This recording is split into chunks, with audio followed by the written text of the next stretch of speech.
दोस्तों, आप सभी को मेरा आदाब और नमस्कार। मैं मुश्ताक अहमद आप सभी का स्वागत करता हूँ। दोस्तों, हाल ही में दिल्ली में जो जंतर मंतर पर प्रदर्शन हुए हैं और जो युवा भारत के अलग-अलग डिमांड्स को लेकर प्रदर्शन कर रहे हैं, चाहे वो पेपर लीक की बात हो, चाहे वो शिक्षा में अन्य सुधारों की बात हो।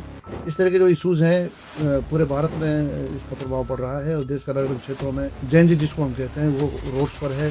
जेन ज़ी उन स्टूडेंट्स को कहा जाता है जिनका जन्म 1997 के बाद हुआ था। जेन ज़ी जो है आधुनिक जो तकनीकी है उसका इन पर बहुत ज़्यादा प्रभाव है। ख़ास तौर से एआई के ज़माने में ये चाहते हैं कि हमें जो है अधिक से अधिक आज़ादी दी जाए। देश में जो समस्याएँ चल रही हैं उनको लेकर हमारी जो डिमांड्स हैं उनको माना जाए। इसके साथ-साथ एक और वर्ग है जिसको हम जेन अल्फ़ा कहते हैं।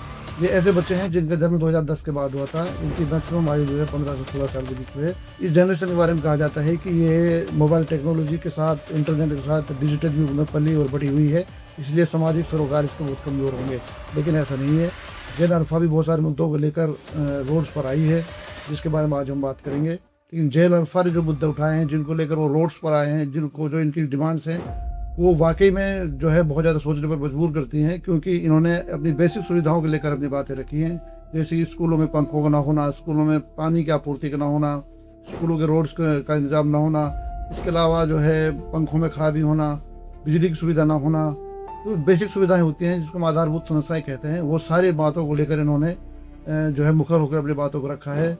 ऐसे 2-3 उदाहरण मैं आपके सामने रखना चाहता हूँ कि क्लियर हो सके कि जेन अल्फ़ा के बच्चे कितने एक्टिव हैं और किन बातों को लेकर वो हमारे सामने आ रहे हैं। पहला उदाहरण हम लेते हैं उत्तर प्रदेश के फतेहपुर जिले के इंटर कॉलेज से, जहाँ पर 1500 छात्राओं ने अपने यहाँ पर आधारभूत समस्याओं को लेकर धरना प्रदर्शन किया। रोड्स पर आ गए, बच्चों ने तख्तियाँ और बैनर लेकर जो है धरना प्रदर्शन किया। इसमें छात्र और छात्राएँ दोनों शामिल थे।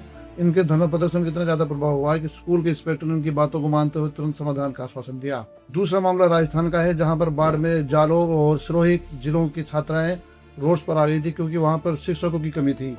शिक्षकों की कमी के होने के कारण यहाँ की छात्राओं को ये लग रहा था कि उनका भविष्य खराब हो रहा है, उनकी पढ़ाई नहीं हो रही है, वो आगे प्रतियोगिता परीक्षाओं की बात हो या अन्य कोई कार्य करने की बात हो, वो उनमें पिछड़ जाएंगी।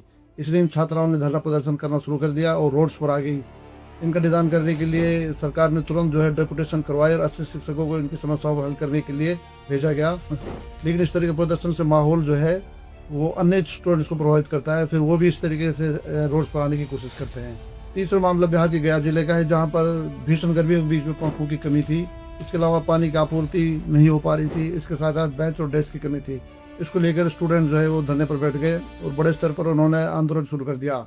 इस आंदोलन में बच्चों की डिमांड थी कि कलेक्टर आकर उन्हें खुद आश्वासन दें, तभी वो धरना प्रदर्शन को समाप्त कर सकते हैं। और मजबूरन जो है कलेक्टर को खुद आना पड़ा और उन्हें जो है आश्वासन के बीच उन्होंने अपना धरना प्रदर्शन समाप्त किया। जेन अल्फ़ा जिसके बारे में कहा जाता है कि यह पीढ़ी जो है पूरी तरीके से यूट्यूब, गेमिंग और सोशल मीडिया पर डूबी हुई है। इसके अंदर सोशलाइजेशन का प्रोसेस कमज़ोर है, वो उल्टा साबित हुआ। और जेन अल्फ़ा के बच्चों ने जो मुद्दे उठाए थे वाकई में उनके अपने मुद्दे थे, उन मुद्दों को उठाना उनके लिए काफ़ी हद तक उचित भी था और सभी ने इसका समर्थन किया कि बच्चों की डिमांड है और इनको मानना सरकार के लिए बहुत बड़ी बात भी नहीं थी, क्योंकि ये बेसिक बातें थी। और जेन अल्फ़ा के बारे में कहा जा रहा है कि आने वाले समय में जेन अल्फ़ा ही जेन ज़ी होगा। और जेन ज़ी जो है आपको पता है कि किस तरीके से पूरे देश को प्रभावित कर रहा है।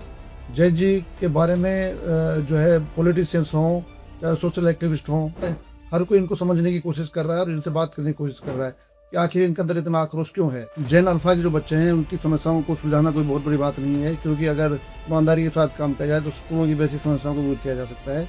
शिक्षक इनके साथ बहुत अच्छे तरीके से व्यवहार करें, इनकी बातों को समझें, चाहे वो एडमिनिस्ट्रेशन हो, सभी को इनके साथ एक तरीके से समावेश कर इनकी बातों को सोल्व करना चाहिए, क्योंकि इनके अंदर जो आक्रोश है वो और बढ़ सकता है। आने वाले समय में ये जेन अल्फ़ा जो है जेन ज़ी होगा।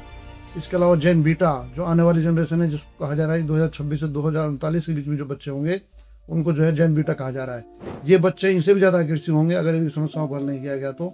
इसलिए पूरे देश में इस बात पर मंथन हो रहा है कि हमारे देश के युवा जो है वो इतना ज़्यादा आक्रोशित क्यों है। हम ये मान सकते हैं कि जेन ज़ी में जो है बेरोजगारी की समस्याएं है और उन पर परिवार का बोझ भी आने लगता है। इन जेन अल्फ़ा का भी आक्रोशित होना इस बात को दर्शाता है कि समस्या बहुत गहरी है, उसको समझने की ज़रूरत है। और जेन बीटा जो आने वाली जनरेशन है उसको ध्यान में रखकर हमें आगे अच्छे डिसीजंस लेने चाहिए, ताकि एक अच्छे तरीके से हमारे युवा हमारे देश के निर्माण में अपनी भूमिका का निर्वाह कर सकें। हमें आज ऐसे युवाओं की ज़रूरत है जो कृषि में अच्छा योगदान दे सकें, उद्योग में अच्छा योगदान दे सकें, शिक्षा क्षेत्र में अच्छा कर सकें, इंजीनियरिंग में अच्छा कर सकें। इसके अलावा अपने देश को में योगदान करने के लिए आगे आएँ और देश की प्रगति में रचनात्मक भूमिका निभाएँ। धन्यवाद।